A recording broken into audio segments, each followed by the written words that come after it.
ഈശോയിൽ ഏറ്റവും സ്നേഹം നിറഞ്ഞ സഹോദരി സഹോദരന്മാരെ, കുറച്ച് നാളുകൾക്ക് മുമ്പ് ഒരു സഹോദരി എൻ്റെ അടുത്ത് പ്രാർത്ഥിക്കാനായിട്ട് വന്നു. ഞാൻ ആ സഹോദരിയുടെ ശിരസിൽ കൈവച്ച് പ്രാർത്ഥിക്കാനായിട്ട് എൻ്റെ വലതുകരം നീട്ടി. അപ്പോഴാണ് ആ സഹോദരി എന്നോട് പറയുക, അച്ഛാ, ഞാൻ മരിക്കുന്നതിന് വേണ്ടിയിട്ടാണ് അച്ഛൻ പ്രാർത്ഥിക്കേണ്ടത്. ആദ്യമായിട്ടാണ് ഒരു വ്യക്തി മരിക്കാനായിട്ട് എന്നോട് പ്രാർത്ഥിക്കാൻ പറയുന്നത്.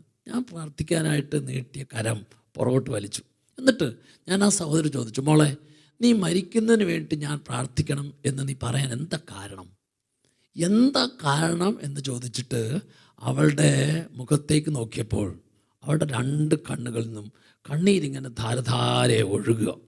ഞാൻ എൻ്റെ മുറിയിലെ കസേരയിൽ ആ സഹോദരി എത്തിയിട്ട് ഞാൻ അവളെല്ലാം ആശ്വസിപ്പിച്ച ശേഷം ഞാൻ വീണ്ടും അവളോട് ചോദിച്ചു, മോളെ, നീ മരിക്കുന്നതിന് വേണ്ടി ഞാൻ പ്രാർത്ഥിക്കണമെന്ന് നീ പറയാൻ എന്താ കാരണം?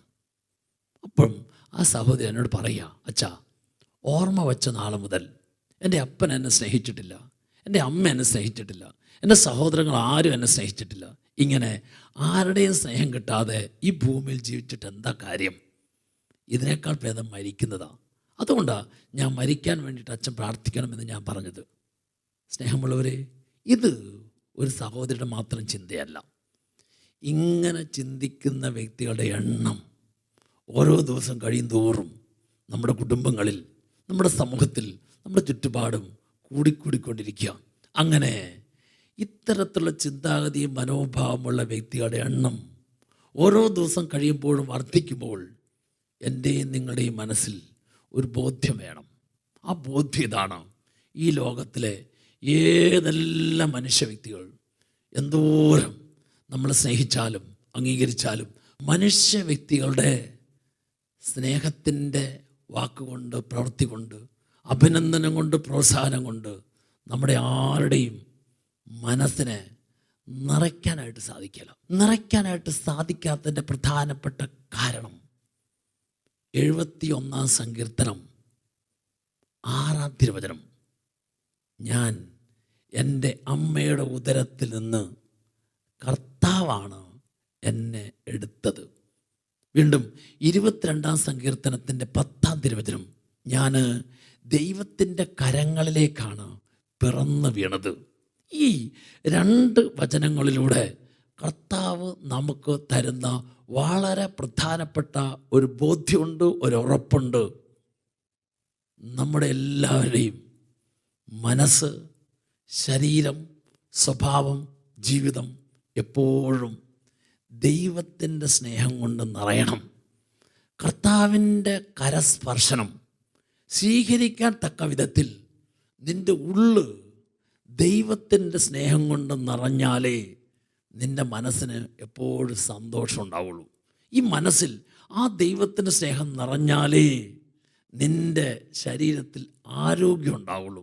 ആ സ്നേഹം കൊണ്ട് നിൻ്റെ മനസ്സ് നിറഞ്ഞാലേ നിൻ്റെ സ്വഭാവത്തിൽ ദൈവിക നന്മ വളരുകയുള്ളൂ. ആ സ്നേഹം കൊണ്ട് നിൻ്റെ മനസ്സ് നിറഞ്ഞാലേ ജീവിതത്തിലെ ഏതവസ്ഥയെയും സന്തോഷത്തോടെ, തൻ്റെ ഇടത്തോടെ അതിജീവിക്കാനായിട്ട് നിനക്ക് സാധിക്കുള്ളൂ. ഒരു ദമ്പതികളുടെ ധ്യാനത്തിൽ ഞാൻ ഭാര്യമാരോട് ചോദിച്ചു, നിങ്ങളുടെ വിവാഹം കഴിഞ്ഞ് ഈ ആഴ്ചയിൽ നിങ്ങൾ കർത്താവിൻ്റെ സന്നിധിയിൽ കടന്നു വരുന്നത് വരെ നിങ്ങളുടെ ഇന്നലകളുടെ ജീവിതത്തിൽ എന്തെങ്കിലും ഭർത്താവിൻ്റെ മുഖത്ത് നോക്കിയിട്ട്, ചേട്ടാ, എന്നെ എന്തോരം സ്നേഹിക്കണേ, എന്നെ സ്നേഹിച്ചത് മതി എന്ന് ദാമ്പത്യ ജീവിതത്തിൻ്റെ ഏതെങ്കിലും നാളുകളിൽ ഭർത്താവിൻ്റെ മുഖത്ത് നോക്കി പറഞ്ഞിട്ടുള്ള ഭാര്യമാരാരെങ്കിലും ഉണ്ടെങ്കിൽ ഒന്ന് കൈ ഉയർത്താൻ പറഞ്ഞു. പക്ഷേ ഒരൊറ്റ ഭാര്യയും കൈ ഉയർത്തിയില്ല. ഇതുപോലെ ഞാൻ തിരിച്ച് ഭർത്താക്കന്മാരോട് ചോദിച്ചു, വിവാഹത്തിൻ്റെ ആദ്യ നാൾ മുതൽ നിങ്ങളിന്ന് ഈ ധ്യാനത്തിൽ വന്നിരിക്കുന്ന ഈ സമയം വരെ ഇന്നലകളുടെ ജീവിതത്തിൽ എന്തെങ്കിലും ഭാര്യയുടെ മുഖത്ത് നോക്കി സന്തോഷത്തോടെ ആ ഭാര്യയുടെ പേര് പറഞ്ഞിട്ട് എന്നെ സ്നേഹിച്ചത് മതി എന്ന് ഭാര്യയുടെ മുഖത്ത് നോക്കി പറഞ്ഞിട്ടുള്ള ഏതെങ്കിലും ഭർത്താക്കന്മാരുണ്ടെങ്കിൽ ഒന്ന് കൈ ഉയർത്താൻ പറഞ്ഞു. ഒരൊറ്റ ഭർത്താവും കൈ ഉയർത്തിയില്ല. എന്താ കാരണം? ഭാര്യ സ്നേഹിക്കാത്തതുകൊണ്ടല്ല, ഭർത്താവ് സ്നേഹിക്കാത്തതുകൊണ്ടല്ല, മറിച്ച് ഒരു ഭാര്യ ഭർത്താവിനെ എന്തോരം സ്നേഹിച്ചാലും ആ ഭാര്യയുടെ സ്നേഹം കൊണ്ട് ഭർത്താവിൻ്റെ മനസ്സിനെ നിറയ്ക്കാൻ പറ്റിയല്ല. ഒരു ഭർത്താവ് എന്തോരം ഭാര്യയെ സ്നേഹിച്ചാലും ആ ഭർത്താവിൻ്റെ സ്നേഹം കൊണ്ട് ഭാര്യയുടെ മനസ്സ് നിറയ്ക്കാൻ പറ്റിയല്ല. കാരണം നമ്മുടെ എല്ലാവരുടെയും മനസ്സിനെ ദൈവം സൃഷ്ടിച്ചിരിക്കുന്നത് ദൈവത്തിൻ്റെ സ്നേഹം കൊണ്ടാണ്. ദൈവത്തിൻ്റെ സ്നേഹം കൊണ്ട് എൻ്റെയും നിങ്ങളുടെയും മനസ്സിനെ ദൈവം സൃഷ്ടിച്ചിരിക്കുന്നത് കൊണ്ടാണ് ദൈവം പറഞ്ഞത്, നീ പിറന്നു വീണത് എൻ്റെ കരങ്ങളിലേക്കാണ്. ജെറമ്യാ പ്രവാചകന്റെ പുസ്തകം 1-ാം അധ്യായം 5-ാം തിരുവചനത്തിൽ പറയും, നീ നിൻ്റെ അമ്മയുടെ ഉദരത്തിൽ ഉരുവാകുന്നതിന് മുമ്പേ ഞാൻ നിന്നെ അറിഞ്ഞ നിന്നെ ഞാൻ സ്നേഹിച്ചു. ആ സ്നേഹിച്ചതിൻ്റെ അടയാളമായിട്ടാണ് നിൻ്റെ അമ്മയുടെ ഉദരത്തിൽ ഞാൻ രൂപപ്പെടുത്തിയിരിക്കുന്നത്. Praise the Lord. അപ്പോൾ സ്നേഹമുള്ളവരെ, നമ്മുടെ എല്ലാവരുടെയും മനസ്സിനെ ദൈവം തൻ്റെ സ്നേഹത്താലാണ് നിറച്ചിരിക്കുന്നതെങ്കിൽ ആ സ്നേഹം കൊണ്ട് നമ്മുടെ മനസ്സ് അനുദിനം നിറഞ്ഞെങ്കിൽ മാത്രമേ ഈ നിറവ് നമ്മുടെ മുഖത്ത് സന്തോഷം തരികയുള്ളൂ, നമ്മുടെ ജീവിതത്തിൽ സമാധാനം തരികയുള്ളൂ, നമ്മുടെ ജീവിതത്തിൻ്റെ വ്യത്യസ്തമായ അവസ്ഥകളിൽ നമുക്ക് പിടിച്ചു നിൽക്കാനും ഉയർന്നു പോകാനും സാധിക്കുകയുള്ളൂ.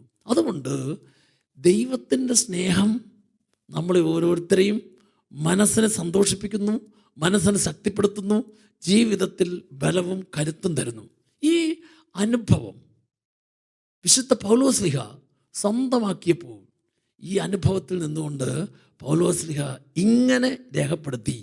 റോമാലേഖനം 8-ാം അധ്യായം 35-ാം തിരുവചനം 35, 38, 39 തിരുവചനങ്ങൾ പറയും, ക്രിസ്തുവിൻ്റെ സ്നേഹത്തിൽ നിന്ന് ആര് നമ്മളെ വേർപെടുത്തും? ദുഃഖമോ ദുരിതമോ പീഡനമോ പട്ടിണിയോ നഗ്നതയോ ആപത്തോ വാളോ ഈ ലോകത്തുള്ളവയ്ക്കോ വരാനിരിക്കുന്നവയ്ക്കൊന്നിനും ഞാൻ അനുഭവിച്ച സ്വന്തമാക്കിയ ക്രിസ്തുവിൻ്റെ സ്നേഹത്തിൽ നിന്ന് എന്നെ വേർപെടുത്താനായിട്ട് സാധിക്കില്ല എന്ന് എനിക്കുറപ്പുണ്ട്. ഞാനും നിങ്ങളും കർത്താവിൻ്റെ വചനം പറഞ്ഞു തരുന്ന ഈ ഉറപ്പിൽ ജീവിക്കുമ്പോഴാണ് നമ്മുടെ ജീവിതം ആനന്ദവും സന്തോഷവും സമാധാനമുള്ളതായി മാറുന്നത്.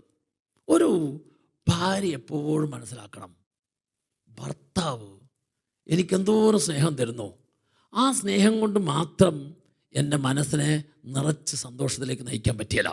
കാരണം ഭർത്താവ് ഭാര്യയ്ക്ക് കൊടുക്കുന്ന സ്നേഹത്തിന്, അംഗീകാരത്തിന്, പ്രോത്സാഹനത്തിന്, അഭിനന്ദനത്തിന്, നല്ല വാക്കുകൾക്ക് ഒത്തിരിയേറെ പരിമിതികളുണ്ട്. അപ്പോൾ ഭർത്താവിൽ നിന്നും എനിക്ക് കിട്ടുന്ന സ്നേഹം പരിമിതിയുള്ള സ്നേഹമാണ്, ഭാര്യയിൽ നിന്നും എനിക്ക് കിട്ടുന്ന സ്നേഹം പരിമിതിയുള്ള സ്നേഹമാണ്. അപ്പോൾ എങ്ങനെയാണ് ഈ പരിമിതിയുള്ള സ്നേഹത്തെ പരിമിതിക്ക് ഇല്ലാത്ത സ്നേഹത്തിലേക്ക് കൊണ്ടുവരാൻ സാധിക്കുന്നത്? അതിന് ഭർത്താവ് ഇന്ന് എനിക്ക് 60% സ്നേഹം തന്നാൽ ഈ ഭർത്താവിൽ നിന്ന് കിട്ടേണ്ട 40 കുറഞ്ഞിട്ടുണ്ട്. അപ്പം എന്ത് ചെയ്യണം?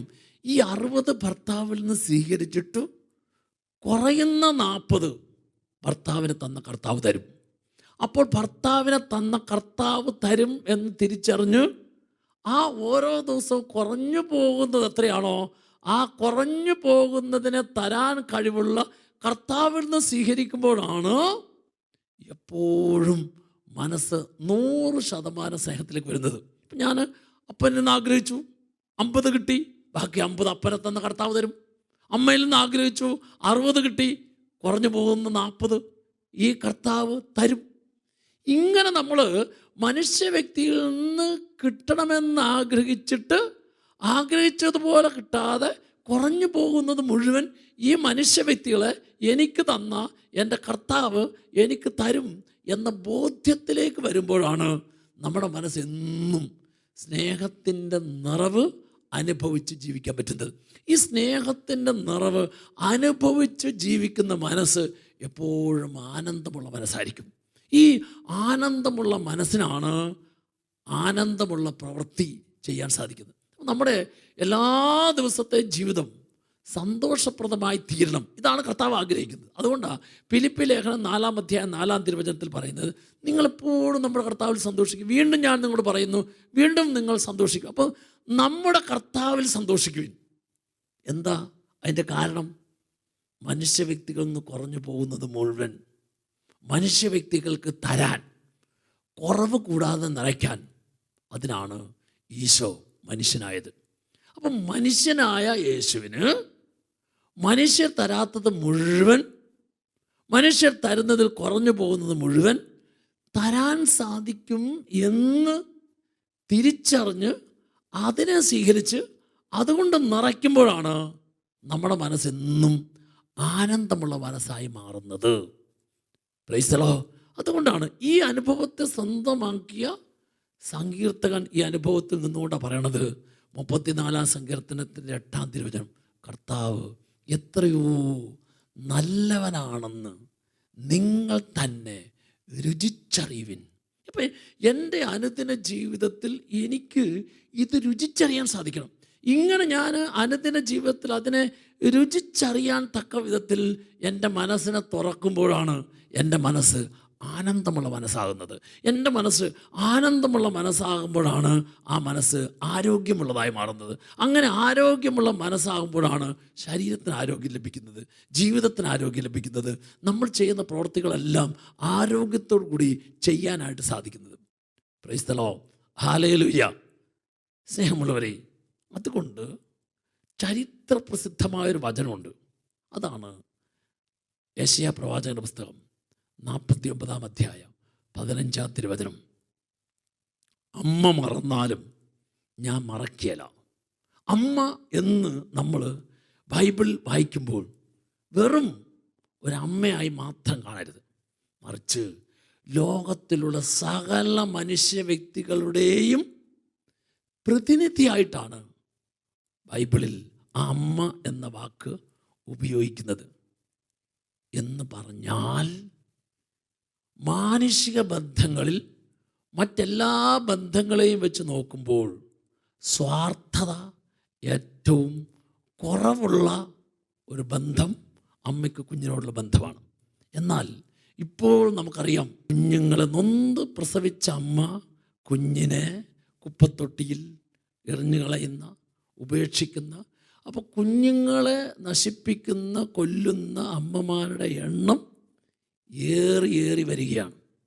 ഇവിടെ കർത്താവ് പറയുന്നു, ഈ ഭൂമിയിലെ ഏത് മനുഷ്യ വ്യക്തി നിനക്ക് സ്നേഹം തരാൻ മറന്നാലും, അംഗീകാരം തരാൻ മറന്നാലും, പ്രോത്സാഹനം തരാൻ മറന്നാലും ഞാൻ ഒരിക്കലും മറക്കില്ല. ഈ ഒരു ബോധ്യത്തിലേക്ക് നമുക്ക് വരണം. ഈ ഒരു ബോധ്യം നമ്മുടെ ഉള്ളിൽ നിറയുമ്പോഴാണ് ഏതെല്ലാം മനുഷ്യ വ്യക്തികൾ എന്നെ സ്നേഹിച്ചില്ലെങ്കിലും അവരെന്നെ സ്നേഹിച്ചില്ലല്ലോ എന്നോർത്തുള്ള വേദനയും നൊമ്പരവും എൻ്റെ ഉള്ളിൽ ഉണ്ടാകാതെ, മനുഷ്യ വ്യക്തികളിൽ നിന്ന് ആഗ്രഹിച്ചിട്ട് കിട്ടാതെ പോകുന്നത് മുഴുവൻ, കുറഞ്ഞു പോകുന്നത് മുഴുവൻ എൻ്റെ ദൈവം എനിക്ക് തരും എന്ന ബോധ്യത്തിലേക്ക് വന്ന് ആ ബോധ്യത്തിൽ ജീവിക്കാനായിട്ട് സാധിക്കുള്ളൂ.